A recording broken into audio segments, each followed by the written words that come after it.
Hello friend, আসসালামু আলাইকুম। আবারও চলে এসেছি একটা ছোট্ট মিনি ব্লগ ভিডিও নিয়ে।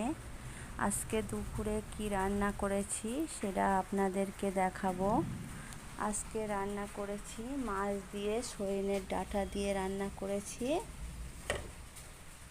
আর এদিকে করেছি এটা মাছের বড়া করেছি, মাছের ডিমের বড়া। এদিকে করেছি এটা মাছ ভাজা। এটা কি করেছি বলুন তো? এটা করেছি ঘ্যাটকুল শাক বাটা। এদিকে করেছি মাংস ভাজা, কালো ভুনা করেছি মাংস। আর এদিকে করেছি এই এক হাঁড়ি গরম গরম ভাত। আজকে এই ছোট্ট মিনি ব্লগ ভিডিওটা কেমন লাগলো? আশা করি আপনাদের ভালো লাগবে। ভালো লাগলে আপনারা লাইক, কমেন্ট, শেয়ার করবেন। Thank you, tata.